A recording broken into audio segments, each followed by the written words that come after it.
वजीर आजम शहबाज शरीफ ने मोदी को वार्निंग दे दी। अगले मोर्चे पर फौजी जवानों से खिताब में मोदी को मुखातिब करके ऐलान किया, अगर दोबारा ये रास्ता इख्तियार करोगे तो मुंह की खाओगे। अगर दोबारा कोई प्लान करोगे तो हमें तैयार पाओगे, और अगर दोबारा हमला करने का सोचा तो जो कुछ तुम्हारा बचा है वो भी खत्म हो जाएगा।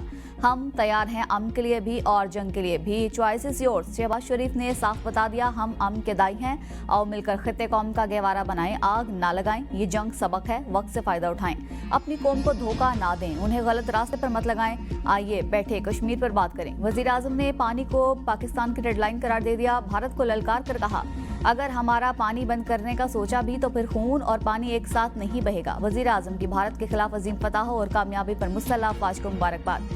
कामयाबी तारीख में सुनहरे अल्फाज से याद रखी जाएगी। वजीर आजम का मजीद कहना था, सिपा सालार, एयर चीफ और नेवल चीफ कौम की आंखों का तारा बन चुके हैं। बतौर पाकिस्तानी उन पर फख्र है। वजीर आजम की जानिब से तारीफ पर आर्मी चीफ ने सैल्यूट किया और कहा, थैंक यू सर।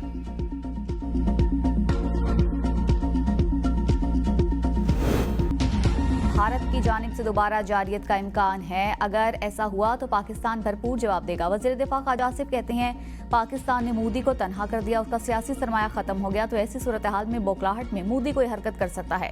ऐसा हुआ तो पाकिस्तान भी भरपूर जवाब देगा और उसके आलमी असरात भी होंगे। भारत के दोस्तों की जानिब से भी मोदी को हिमायत नहीं मिलेगी। सीज फायर के लिए हमारे ऊपर कोई दबाव नहीं था। अमरीका समेत तमाम दोस्त ममालिक हमारे साथ ऑन बोर्ड थे। दोस्त ममालिक सीज फायर के हक में थे, इसलिए हमने सीज फायर की।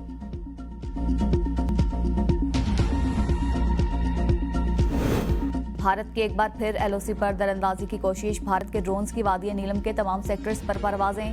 पाक फौज की जानिब से ड्रोन्स पर फायरिंग। अवाम में खौफ व हरास फैल गया।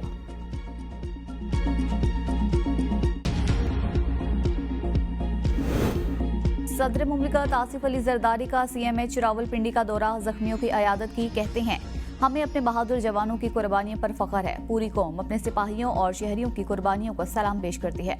पाकिस्तानी कौम ने दुश्मन की जारियत का डटकर मुकाबला किया। भारत का रवैया जारहाना, शिद्दत पसंद और इलाकाई अमन के लिए खतरा है।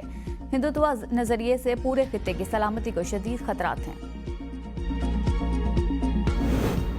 वर्ल्ड बैंक के भारतीय निषाद सदर की भारत में बैठकर भारत पर तनकीद। कहते हैं, संतास मुआहदे में से एक तरफा मुअत्तल करने या खत्म करने की कोई शिक नहीं। मुआहदे में तब्दीली या इसे खत्म करने के लिए पाकिस्तान और भारत का मुत्तफिक होना जरूरी है।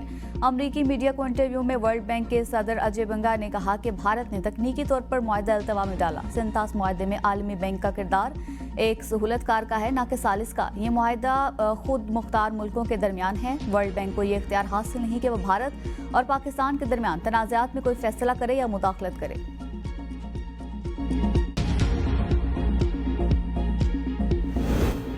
तास मुआहदे में इसे मुअत्तल करने की कोई गुंजाइश मौजूद नहीं। तर्जमान दफ्तर खारजा कहते हैं, मुआहदा मुकम्मल तौर पर नाफिजुल अमल और फरीकैन पर लाजिम है कि मुआहदे पर अमल दरामद करें। पाकिस्तान ने वाज़ेह कर दिया, मुआहदे की खिलाफ वर्जी नाकाबिले कबूल होगी। संतास मुआहदा एक बैनुल-अक़वामी जिम्मेदारी है जिसकी पासदारी जरूरी है। पाकिस्तान मुआहदे के तहत अपने हुकूक के तहफ़्फ़ुज़ के लिए हर फोरम पर आवाज़ बुलंद करेगा।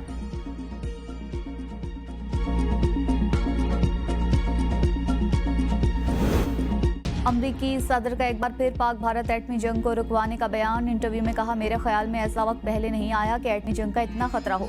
जो हो रहा था वो मुझे अच्छा नहीं लगा, जिसके बाद अमेरिका, भारत और पाकिस्तान के साथ बातचीत में शामिल हुआ।